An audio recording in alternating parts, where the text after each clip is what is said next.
प्यारे बच्चों, पाठ में आए सारे कठिन शब्दों के अर्थ तो नहीं जानते होंगे, तो चलिए हम आपको बताते हैं कि आप उनको कैसे जानेंगे।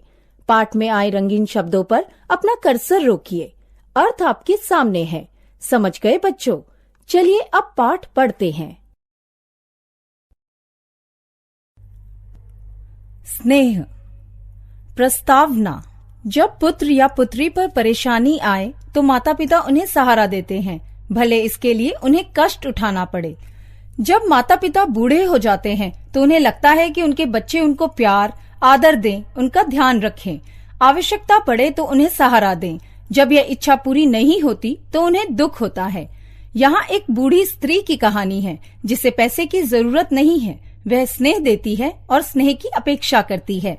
यह भी देख सकते हैं कि जो पास है उनके प्रति प्यार का भाव कम दिखाई देता है। जब अपने दूर होते हैं उनके प्रति प्यार उमड़ता है। बस स्टैंड पहुंचते वक्त शाम के 6 बज चुके थे।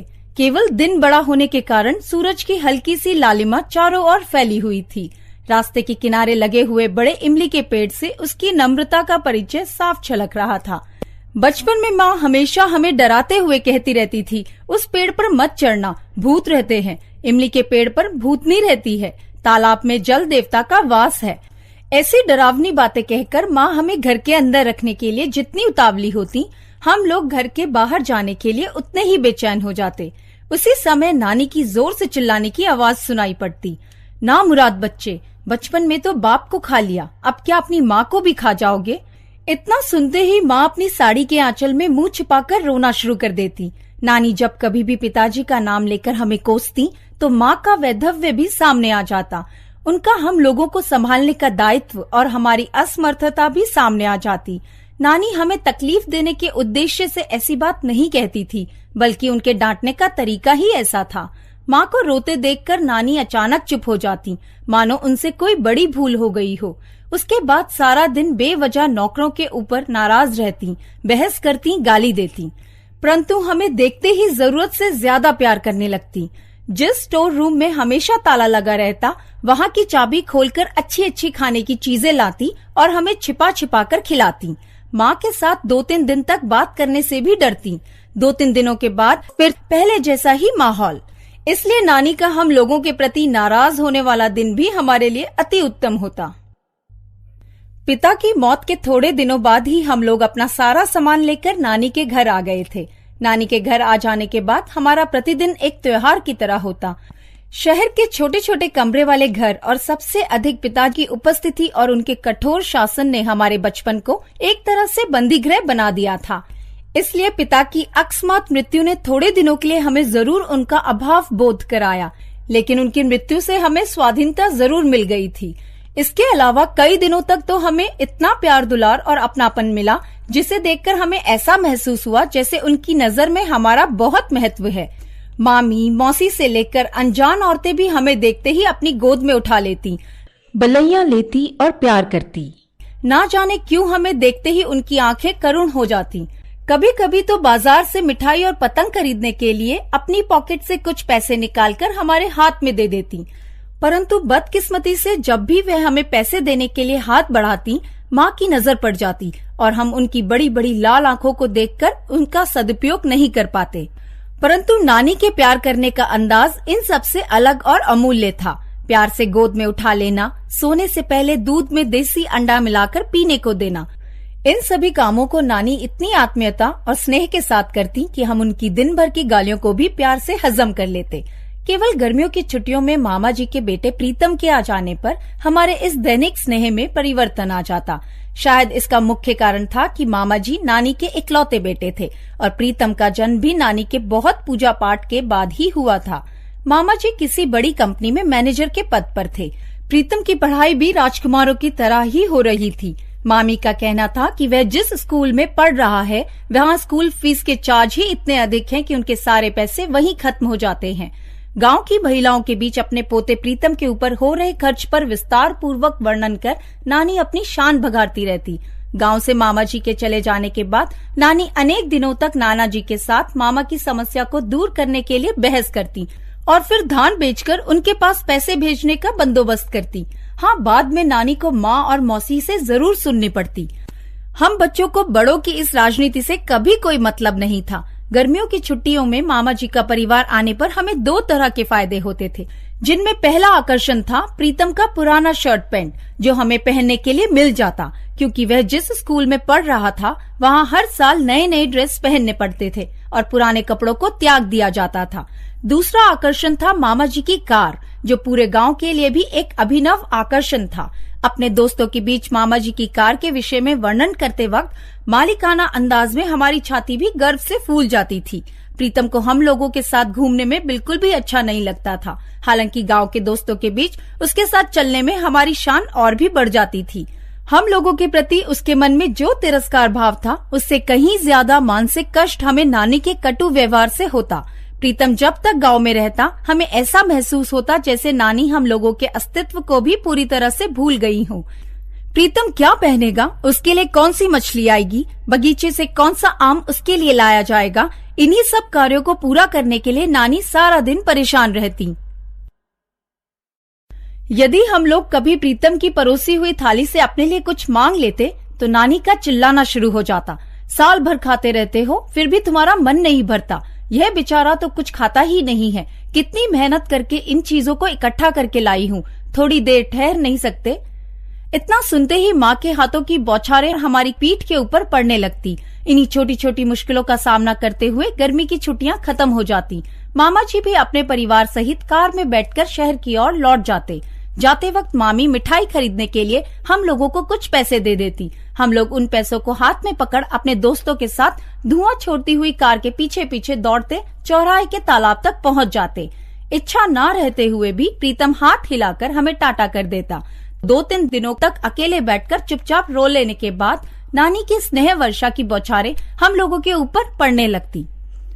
समय के साथ साथ यह वार्षिक क्रम भी धीरे धीरे बदलने लगा। मामा जी का अपनी कंपनी के उच्च अधिकारी के पद पर प्रमोशन हो जाने के बाद उन्हें गांव आने की फुर्सत ही नहीं मिलती थी और प्रीतम का IIT में दाखिला हो जाने के बाद उनके जीवन में छुट्टी नाम की कोई चीज ही नहीं रह गई। इधर नानी के गांव के मजदूर खेतों में खेती करके बहुत पैसे कमाने लगे, जिसका परिणाम यह हुआ कि घर में काम करने के लिए मजदूरों का मिलना भी मुश्किल हो गया। बड़े भैया की नौकरी लग जाने के बाद माँ भी शहर आकर अपनी पैतृक जमीन पर एक छोटा सा घर बनाकर रहने लग गई थी।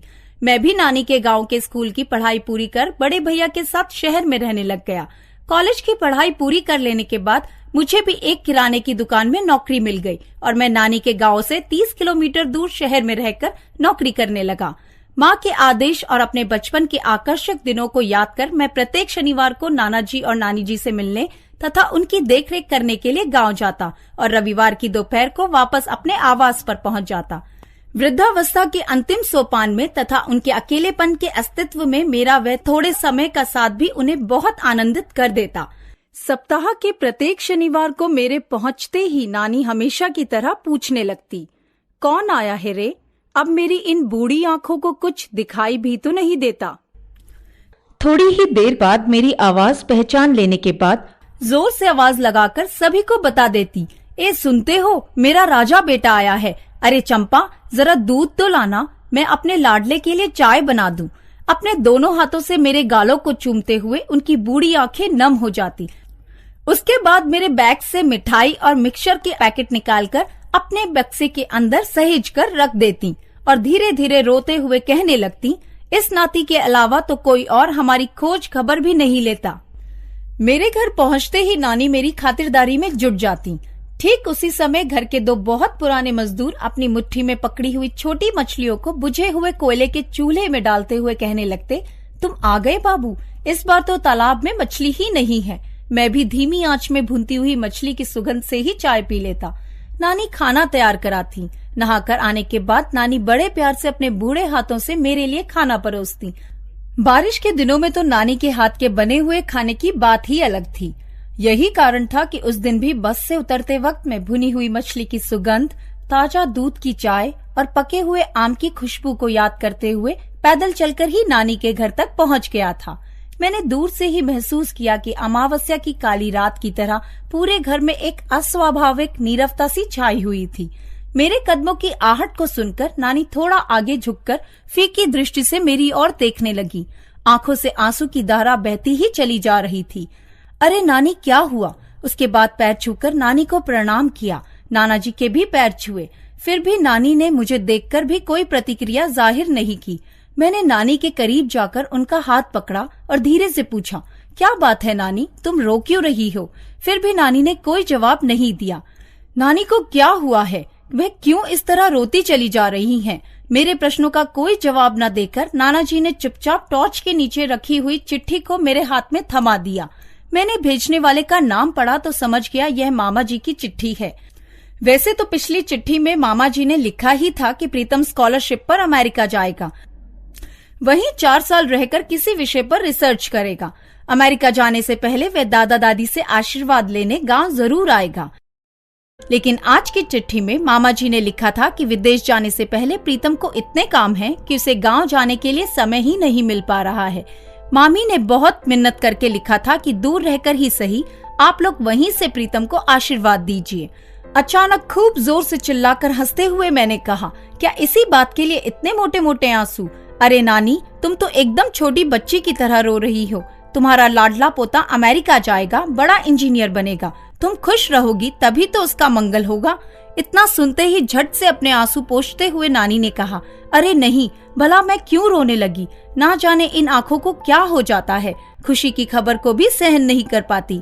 मेरा पोता जहाँ भी रहे खुशी से रहे, यही मेरा आशीर्वाद है। लेकिन क्या करूँ, इस मन को कैसे समझाऊं? पता नहीं उसे अब देख भी पाऊंगी या नहीं। अरे क्यों नहीं, वह मेम के साथ लौटेगा। तुम तो काली हो ना, अपनी गोरी मेम बहू के शरीर से लगकर रहोगी तो तुम भी 2 दिन में गोरी हो जाओगी।